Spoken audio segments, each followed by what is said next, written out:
मिरज तालुक्यातील आरग येथे शेतजमिनीच्या रस्त्याच्या कारणावरून दोन गटांमध्ये जोरदार हाणामारी झाल्याची खळबळजनक घटना घडली आहे। या वादात लोखंडी रॉड आणि काठीने केलेल्या मारहाणीत दोघे जण गंभीर जखमी झाले असून एका चारचाकी गाडीची मोठ्या प्रमाणावर तोडफोड करण्यात आली आहे। या घटनेची नोंद मिरज ग्रामीण पोलिसात झाली असून पोलीस अधिक तपास करत आहेत। मिळालेल्या माहितीनुसार आरग रेल्वे स्टेशन परिसरात राहणारे शंकर शिवाजी भोसले आणि सध्या जयसिंगपूर येथे राहणारे पृथ्वीराज सदाशिव केणेकर यांची आरग परिसरात एकमेकांलगत शेतजमीन आहे। या दोन्ही जमिनीच्या मधून जाणाऱ्या रस्त्यावरून गेल्या काही दिवसांपासून दोघांमध्ये तीव्र वाद सुरू होता।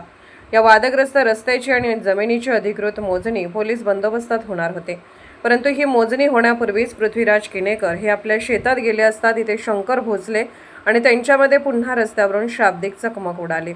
या शाब्दिक वादाचे पर्यावसन काही वेळातच मोठ्या हाणामारीत झाले। वाद इतका विकोपाला गेला की शंकर भोसले आणि केणेकर यांच्या ताब्यातील चारचाकी गाडीवर हल्ला करत तिची मोठ्या प्रमाणावर तोडफोड केली। एवढेच नव्हे तर भोसले आणि पृथ्वीराज केणेकर यांच्या डोक्यात काठीने गंभीर वार केले। यावेळी केणेकर यांच्या सोबत असणाऱ्या त्यांच्या मेहुण्या साक्षी प्रकाश कुलकर्णी यांनी वाद मिटवण्याचा प्रयत्न केला असता त्यांनाही बेदम मारहाण करण्यात आली। या भीषण हल्ल्यात पृथ्वीराज केणेकर आणि साक्षी कुलकर्णी हे दोघेही गंभीर जखमी झाले असून त्यांच्यावर रुग्णालयात उपचार सुरू आहेत। घटनेची माहिती मिळताच मिरज ग्रामीण पोलिसांचे पथक घटनास्थळी दाखल झाले। पोलिसांनी घटनास्थळाचा पंचनामा केला असून या प्रकरणी गुन्हा दाखल करण्याची प्रक्रिया सुरू आहे। या घटनेमुळे आरग रेल्वे स्टेशन परिसरात काही काळ तणावाचे वातावरण निर्माण झाले होते। मिरज ग्रामीण पोलीस या प्रकरणाचा अधिक तपास करत आहेत।